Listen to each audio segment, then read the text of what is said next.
पाहिजे तेवढं चटणी, पाहिजे तेवढं सांबार हे सोलापूर सोडून कुठेही मिळत नाही.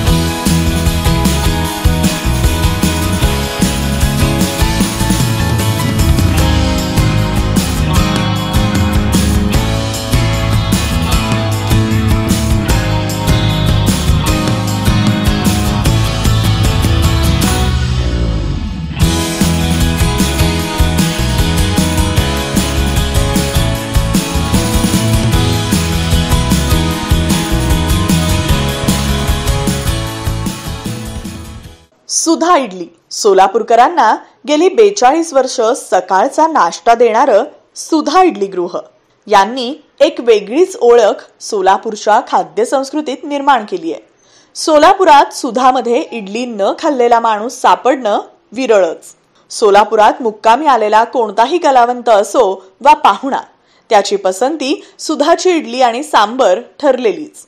इडली वडा, सांबर आणि चटणीची चवीवरूनच सुधाची ओळख आजही टिकून आहे. शंकरराव किणगी यांनी 1960 मध्ये कस्तुरबा मार्केट समोर रस्त्याच्या कडेला चहाच्या टपरीतून सुधा इडलीचा श्री गणेशा केला. मागणी वाढल्यानं 5 वर्षांनंतर 1965 मध्ये मीठ गल्लीतील 10x10च्या एका खोलीत सुधा इडलीची सेवा सुरू झाली. 35 वर्ष एकाच खोलीत सुरू असलेला हा व्यवसाय शंकरराव यांची 3ही मुलं विश्वनाथ, बसवराज आणि सिद्धेश्वर यांनी एका प्रशस्त आणि नीटनेटक्या स्वरूपात सुधा इडली गृह सुरू केलं. सकाळी 4 ते दुपारी 2 आणि परत 6 ते संध्याकाळी 8. तयारी आदल्या दिवशीपासूनच करावं लागतं. इडलीचं पीठ वगैरे दुपारी आदल्या दिवशी सगळं भिजू घालून सांबार मसाला तयार करून त्या हिशोबाने तयार केल्यानंतर त्याचं ते किती भिजलं हे प्रमाण बघून मग नंतरचं संध्याकाळचं इडली पीठ रुबून घेणे ग्राइंडर मशीनमध्ये.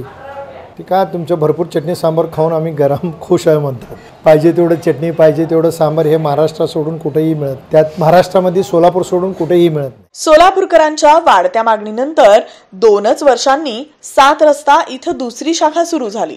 बघता बघता छोट्या रोपट्याचं मोठ्या वटवृक्षात रूपांतर झालं. नाश्त्याची वाढती मागणी आणि बदलती संकल्पना लक्षात घेऊन जुळे सोलापुरात सुधा इडलीची 3री शाखा 2017 मध्ये सुरू करण्यात आली. 3री पिढी म्हणजेच गंगाधर आणि अशोक हे सांभाळतात.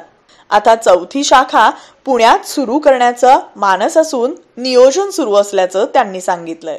नाही, आता तर काय प्लॅनिंग नाही. आता आमचं 7 रस्त्याचं जे ब्रांच कन्स्ट्रक्शन चालू आहे त्या 1.5 वर्षात झालं की आम्ही पुढचा ब्रांच 22-24च्या नंतर पुण्यात काढणार. पुण्यातच एक ब्रांच काढायचं, त्याच्या व्यतिरिक्त कुठेही इच्छा नाही आम्हाला. असं रोज एक 5-10 जणांचा फोन येतो, फ्रँचायझी देत आहे का, आम्ही इथं काढू तिथं काढू. आम्हाला सुधा इडलीगृहाचं कुठेही फ्रँचायझी द्यायचं. पार्सलला आलेल्या गिरेकांना ज्याने आले त्यांनी स्वतःचे डबे वगैरे आणले तर ठीक आहे, नाही तर आम्ही जे गव्हर्नमेंट अप्रूव्ड प्लॅस्टिकचे डबे आणि कापडी पिशवी ह्याच्यामध्ये आम्ही पार्सल बांधून घेऊन जे आहे त्याचे योग्य पैसे घेऊन मग त्याचे एक्स्ट्रा लावून मग आम्ही देतो.